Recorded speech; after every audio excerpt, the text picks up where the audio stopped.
Tchauzinho. Em 1016, o rei anglo-saxão Edmund Ironside ascendeu ao poder durante um dos períodos mais turbulentos de Inglaterra. O seu breve reinado de 7 meses foi marcado por batalhas constantes contra invasores dinamarqueses liderados por Knut o Grande. Edmund ganhou a alcunha de Ironside devido ao seu combate feroz e à sua aparente determinação inquebrável no campo de batalha. Mas nenhuma armadura seria suficiente para o proteger do destino humilhante que o aguardava. No dia 30 de novembro de 1016, Edmund retirou-se para os seus aposentos privados em Oxford para usar a latrina real. A casa de banho medieval era um simples assento de madeira colocado sobre uma fossa ou poço de despejo. O que o rei, de 26 anos, não sabia era que um assassino já tinha infiltrado este espaço tão vulnerável. Escondido na escuridão lá embaixo, o assassino esperava silenciosamente com uma lâmina afiada. Quando Edmund se sentou e expôs as suas partes mais íntimas, o assassino atacou. Segundo o cronista do século XII, Henrique de Huntington, uma adaga foi empurrada para cima através do buraco da latrina, penetrando profundamente nas entranhas e órgãos internos do rei. A dor súbita e lancinante fez Edmund gritar, mas o estrago já era catastrófico. O sangue jorrava da ferida enquanto o assassino escapava por passagens subterrâneas. Os guardas correram para encontrar o seu poderoso rei guerreiro caído ao lado da latrina, agarrado ao baixo ventre enquanto a vida se esvaía dele. A lâmina tinha cortado vasos sanguíneos principais e perfurado os intestinos. O rosto de Edmund contorceu-se de dor enquanto ele tentava compreender o ataque desonroso. Em poucos minutos, a infecção começou a espalhar-se pela sua cavidade abdominal. Nenhum cirurgião de campo de batalha o poderia salvar desta ferida. O rei, que tinha sobrevivido a inúmeros golpes de espada e machado em combates honrosos, morreu horas depois em agonia, morto não no glorioso campo de batalha, mas numa latrina, esfaqueado de baixo enquanto estava na sua posição mais vulnerável. O seu assassino nunca foi apanhado, embora muitos historiadores acreditem que tudo foi orquestrado pelo seu rival, Knut, que se tornou rei imediatamente a seguir. A tragédia real da latrina. A 25 de outubro de 1760, o monarca de 77 anos, Jorge II da Grã-Bretanha, começou o que parecia ser uma manhã normal no Palácio de Kensington. O rei estava parcialmente cego de um olho e cada vez mais surdo, mas ainda mantinha rotinas diárias rígidas. Às 6 em ponto da manhã, levantou-se da cama, bebeu a sua habitual chávena de chocolate quente e retirou-se para o seu aposento privado para usar o seu close stool, um penico com rodas disfarçado num elegante armário de madeira. O criado alemão do rei ficou por perto, como exigia o protocolo, mas permaneceu do lado de fora da porta para garantir privacidade. Minutos depois, um estrondo repentino e pesado ecoou dentro do aposento. O criado correu para dentro e encontrou o poderoso governante do Império Britânico caído no chão ao lado da sanita. George II jazia imóvel, com um pequeno corte no rosto, a sangrar sobre o tapete ornamentado. Os funcionários do palácio transportaram o rei para a cama enquanto mensageiros corriam a chamar a princesa Amélia, sua filha. A respiração do monarca tornava-se cada vez mais difícil. O seu pulso enfraquecia a cada minuto que passava. Antes que a princesa pudesse chegar, George II já tinha partido, morrendo não no campo de batalha ou em meio a uma cerimónia real, mas durante o seu mais privado ritual matinal. O Dr. Frank Nichols realizou o exame post-mortem. O que ele descobriu explicou o colapso súbito. A aorta do rei, a principal artéria que transporta o sangue do coração, tinha-se rompido, derramando sangue para o pericárdio, o saco que envolve o coração. A pressão esmagou o coração, tornando impossível que continuasse a bombear. A ciência médica reconhece agora isto como uma disseção aórtica aguda, uma ruptura catastrófica na parede da artéria. No último detalhe pouco digno, as próprias instruções de enterro de George II foram cumpridas. Os lados do seu caixão foram removidos para que os seus restos mortais pudessem misturar-se com os da sua falecida esposa, Caroline, tornando-se o seu pó real um só na derradeira intimidade da morte. Muitos peixes. A 1 de dezembro de 1135, o rei Henrique I de Inglaterra, com 67 anos, estava no auge do seu poder. O quarto filho de Guilherme o Conquistador governou a Inglaterra e a Normandia durante 35 anos com uma eficiência implacável. Nessa noite, Henrique estava hospedado no seu pavilhão de caça perto de Lyon-la-Forêt, na Normandia. A cozinha real preparou um banquete com a sua iguaria favorita. Lampreyas, peixes primitivos semelhantes a enguias, com bocas circulares cheias de dentes que se agarram às presas como ventosas vivas. Os médicos reais de Henrique tinham-no avisado repetidamente sobre a sua perigosa obsessão por estas criaturas. O rei sofria de gota recorrente e os seus médicos acreditavam que as lampreias agravavam a sua condição.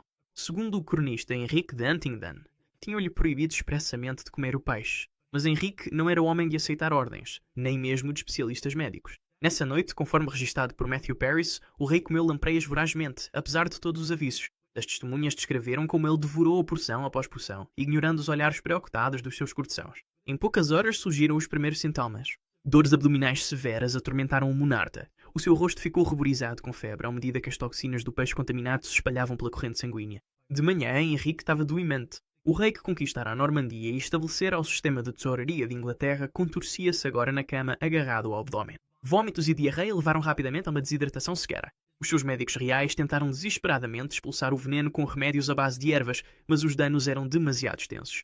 Após 4 dias de intenso sofrimento, Henrique I morreu a 5 de dezembro. O exame post-mortem revelou um detalhe perturbador. A pessoa que extraiu o cérebro do rei relatou ter ficado violentamente doente logo de seguida e morreu dias depois, sugerindo que a toxina da lampreia permanecia potente mesmo após a morte. A última refeição do poderoso rei tornou-se o seu carrasco, transformando o temível leão da justiça numa vítima do seu próprio apetite. Morto por uma ave. A 5 de agosto de 882, o jovem rei Luís III da França Ocidental celebrava a sua recente vitória contra os invasores vikingos no norte de França. Com apenas 17 anos, já se tinha provado um líder militar capaz, tendo repelido invasores nórdicos do seu reino. Luís estava hospedado numa propriedade real perto de Tours quando avistou uma jovem a atravessar o pátio fora da sua janela. Segundo os anais de Saint-Vaast, o interesse do rei foi imediatamente captado pela beleza da rapariga. Ela era filha de um nobre local, e ao notar que o rei a observava, apressou o passo em direção à residência do pai.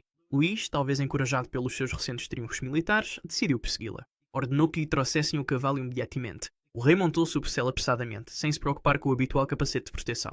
Quando a rapariga desapareceu por uma porta baixa de um edifício próximo, Luís espoliou o cavalo e avançou a galope. A perseguição tinha se tornado um jogo que o rei estava determinado a vencer. As testemunhas descreveram como ele se debruçou sobre o pescoço do cavalo ao aproximar-se da entrada estreita. O que Luís não reparou foi na altura da verga de pedra, a trava horizontal que atravessava a porta.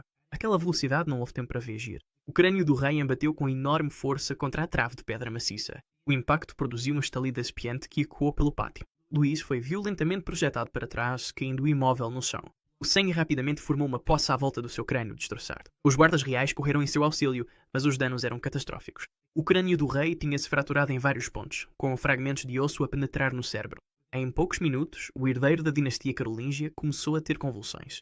Ao cair da noite, Luís III estava muito. Não por uma espada viking ou por um assassinato político, mas por um momento de impulso juvenil e uma ombreira demasiado baixa para um cavalo a galope. Queda fatal de uma janela do palácio. Em setembro de 1197, Henrique de Champagne, o governante de 31 anos do Reino Cruzado de Jerusalém, estava no auge do seu poder. Como sobrinho de Ricardo Coração de Leão e de Filipe II de França, Henrique tinha-se afirmado como uma figura política de peso na Terra Santa. Residia num impressionante palácio de pedra na cidade costeira de Acre, com janelas voltadas para o mar Mediterrâneo. Na manhã de 10 de setembro, Henrique preparava-se para se encontrar com Amalric de Lusignan, o governante de Chipre.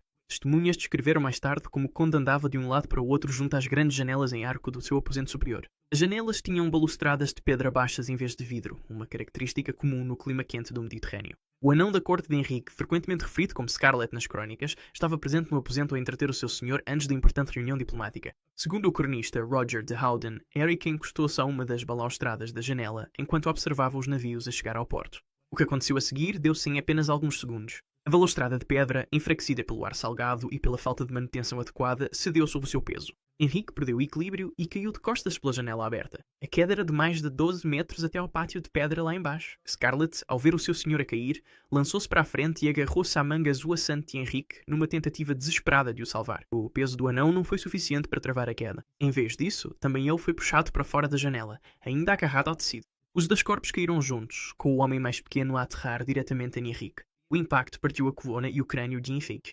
Os oficiais da corte correram para o pátio e encontraram o conde ainda a respirar, com o sangue a formar uma poça à volta do seu corpo destroçado. A Scarlett, que sobreviveu à queda por ter aterrado em cima do seu senhor, gritou por ajuda. Chamaram médicos, mas em poucos minutos Henrique de Champagne estava morto. A sua queda agravada precisamente pelo servo que tentara salvá-lo. O trono que traiu o seu rei. Em 1063, o poderoso monarca Bela I da Hungria estava a realizar a corte no seu palácio de verão em Domus, perto da curva do rio Danúbio. Bela tinha tomado o trono húngaro 3 anos antes, derrotando o seu irmão, André I, em batalha. Conhecido pela sua força física e destreza militar, o rei de 47 anos tinha conquistado o medo e o respeito dos nobres por toda a Europa Central. Naquele quente dia de verão, Bela reuniu a sua corte para receber dignitários estrangeiros e resolver assuntos importantes do Estado. O grande salão estava repleto de nobres húngaros e embaixadores visitantes. Na extremidade oposta, erguia-se o magnífico trono de madeira do rei, ricamente entalhado com símbolos do poder real e elevado sobre uma plataforma para sublinhar o estatuto superior do monarca. Quando a cerimónia começou, Bela atravessou confiantemente o chão de pedra em direção ao seu assento de poder. Os cortesãos curvaram-se à sua passagem. O rei subiu os degraus da plataforma e virou-se para enfrentar os seus súbditos reunidos antes de se sentar. Segundo a crónica de Simão de Queza, escrita 2 séculos mais tarde, o que aconteceu a seguir pareceu desenrolar-se em câmara lenta. Quando todo o peso do rei se fez sentir sobre o trono de madeira, um estalido agudo ecoou por todo o salão. Os suportes que tinham sido mal construídos ou sabotados de propósito cederam de repente. O trono desabou por completo, fazendo com que o rei caísse ao chão no meio de madeira estilhaçada e tecidos decorativos rasgados. A queda por si só poderia ter causado apenas embaraço, mas fragmentos de madeira afiados perfuraram o corpo de Bela em vários sítios. Uma lasca particularmente grande cravou-se profundamente no seu abdômen, lacerando-lhe os órgãos internos. O sangue rapidamente ensopou as suas vestes reais, enquanto os cortesãos corriam em pânico para o ajudar. Chamaram imediatamente os médicos, mas os danos internos eram catastróficos. A infecção instalou-se em poucas zonas. Durante 3 dias, o rei agonizou, o seu estado piorando constantemente apesar dos esforços médicos desesperados. A 11 de setembro, Bela I morreu, não às mãos de uma lâmina assassina ou de um exército inimigo, mas pelo próprio símbolo da sua autoridade, o seu trono real, o príncipe que afundou o navio branco.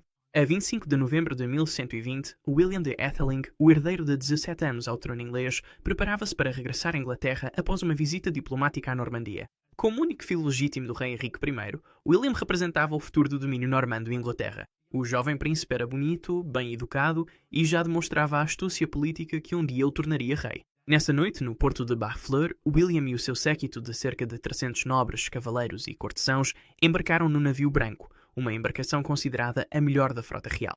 O rei Henrique já tinha partido noutra embarcação horas antes. Antes de zarpar, o príncipe ordenou que 3 barris de vinho fossem distribuídos entre os passageiros e a tripulação. Segundo o cronista Orderic Vitalis, William e os seus companheiros foram ficando cada vez mais embriagados enquanto esperavam. O capitão do navio, Thomas Fitzstephen, estava igualmente embriagado quando finalmente deu a ordem para partir depois do anoitecer.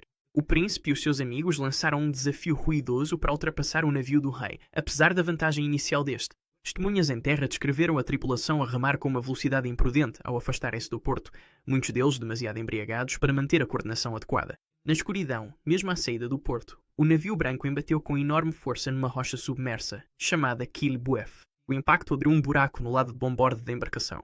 A água gelada do mar de novembro entrou rapidamente, desestabilizando o navio. Instalou-se o pânico entre os passageiros embriagados à medida que a embarcação começava a virar. Um pequeno barco foi rapidamente lançado à água e William foi colocado em segurança a bordo. Mas enquanto a embarcação se afastava, o príncipe ouviu os gritos da sua meia-irmã, Matilde, ainda presa no navio a afundar.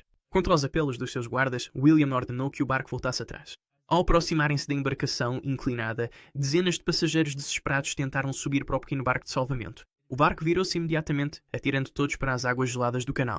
Carregado com roupas pesadas de inverno, William desapareceu sob as ondas escuras. De manhã, apenas uma pessoa tinha sobrevivido ao desastre, um talhante de Rouen que se agarrou a um pedaço dos destroços durante toda a noite. O corpo do herdeiro real nunca foi recuperado.